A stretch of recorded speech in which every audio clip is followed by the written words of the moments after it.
Hi friends, welcome to my channel.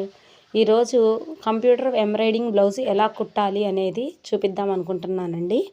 అయితే మనము first main cloth వెడల్పు ఎంత ఉందో చూసుకొని డాట్ లాగా ఒక డాట్ వేసుకోవాలండి, ఒక స్టిచ్ వేసుకోవాలి. ఆ తర్వాత నెక్ అయితే కట్ చేయొద్దు, లైనింగ్ కట్ చేయొద్దు, అసలుది కట్ చేయొద్దండి. అయితే మనము మార్క్ చేసి అయితే పెట్టుకోవాలి. పెట్టుకున్న తర్వాత మనము సెంటర్కి ఒక కుట్టు అయితే వేసుకోవాల్సి వస్తుంది. వేసుకోండి ఫ్రెండ్స్. వేసుకున్న తర్వాత కంప్యూటర్ వర్క్కి లైన్ లాగా ఇస్తారు ఫ్రెండ్స్. ఇచ్చిన దాని పక్క నుంచి ఒక లైన్ అయితే స్టిచ్ చేసుకోవాలి. స్టిచ్ చేసుకున్నామంటే మనకి నీట్గా వస్తుంది. అట్లాగే రౌండ్ కూడా చక్కగా ఉంటుంది. చూడండి ఫ్రెండ్స్, వీడియోలో చూపిస్తున్నట్టు నేనైతే ఫస్ట్ లైనింగ్ ఇది పెట్టుకొని ఒక డాట్ అయితే వేసుకున్నాను. తర్వాత సెంటర్కి వేసాను. ఆ తర్వాత రౌండ్గా ఒక స్టిచ్ అయితే వేసుకున్నాను. ఆ తర్వాత మనము ఒక అరంగుళం వార ఖర్చు వదిలేసుకొని మనం రౌండ్ కట్ చేసుకోవాలి ఫ్రెండ్స్. కట్ చేసుకున్న తర్వాత టక్స్ ఇవ్వండి. టక్స్ ఇచ్చిన తర్వాత మనము తిరగతిప్పితే చక్కగా నీట్గా వచ్చేస్తుందండి. కాకపోతే ఒకసారి చేత్తో మీరు చూసుకొని ఒక స్టిచ్ అయితే వేసుకోండి. ఆ కలరు శారీలో కలరు వేస్తారు కదా ఫ్రెండ్స్, అయితే దాని మీద వేయకుండా పక్క నుంచి వేసుకొని రండి. ఎందుకంటే డార్క్ కలర్స్ ఉంటాయి, ఒక్కోసారి లైట్ కలర్స్ వస్తాయి. అలాంటప్పుడు వాటి మీద వేస్తే చాలా అసహ్యంగా ఉంటుంది. అందుకని నేనైతే పక్క నుంచి వేసుకొని వస్తాను ఫ్రెండ్స్. చూడండి, అట్లా మొత్తం సరి చేసుకున్న తర్వాత ఒక స్టిచ్ అయితే వేసుకోవాల్సి వస్తుంది. వేసుకోండి ఫ్రెండ్స్.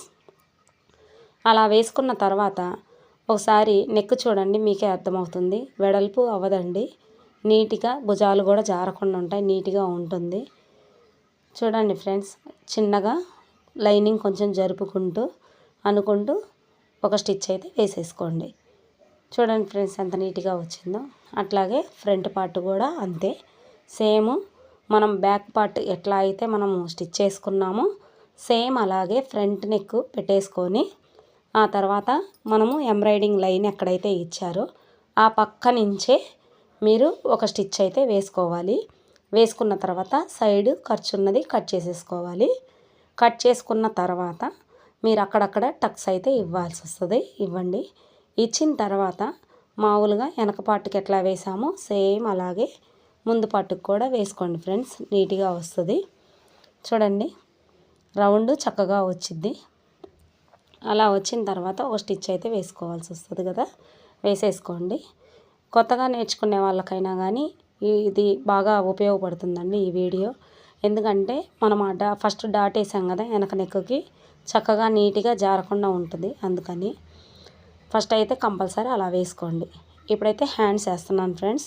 అయితే మనకి సెంటర్ ఎక్కడ వచ్చిందనేది ఒక మార్క్ అయితే గీసుకోండి. లైనింగ్కి అసలు మెయిన్ క్లాత్కి ఇందాక బ్యాక్ నెక్కి ఫ్రంట్ నెక్కి ఎలా అయితే మనము ఆ లైన్ పక్క నుంచి వేసుకొని వచ్చామో సేమ్ అలాగే వేయండి ఫ్రెండ్స్. వేసిన తర్వాత ఎక్స్ట్రా క్లాత్ ఏమన్నా ఉంటే చక్కగా కటింగ్ చేసేసుకోండి. కట్ చేసినాక అక్కడక్కడ టక్స్ ఇవ్వండి. ఒక 2-3 చోట్ల ఇస్తే చాలు హ్యాండ్స్కి అయితే. కొంచెం ఎందుకంటే అక్కడ థిక్గా వేస్తారు కదా వర్క్, అందువల్ల నేను టక్స్ అయితే పెడుతున్నాను. మామూలుగా అయితే అవసరం లేదు. అలా వేసుకున్న తర్వాత పైన అట్లాగే ఇందాక వేసినట్టుగానే మీరు పక్క నుంచి ఒక స్టిచ్ వేసుకుంటూ లైనింగ్ కొంచెం జరుపుకుంటూ మనకి కార్నర్లో వచ్చిందా లేదా అనేది చూసుకుంటూ ఒక కుట్టు అయితే వేసుకోండి ఫ్రెండ్స్. చాలా నీట్గా వస్తుంది ఫ్రెండ్స్, చాలా నీట్గా చక్కగా ఉంటుంది. నా వీడియోలన్నీ మీకు నచ్చితే కనుక లైక్ చేయండి, షేర్ చేయండి, సబ్స్క్రైబ్ చేయండి. Bye friends.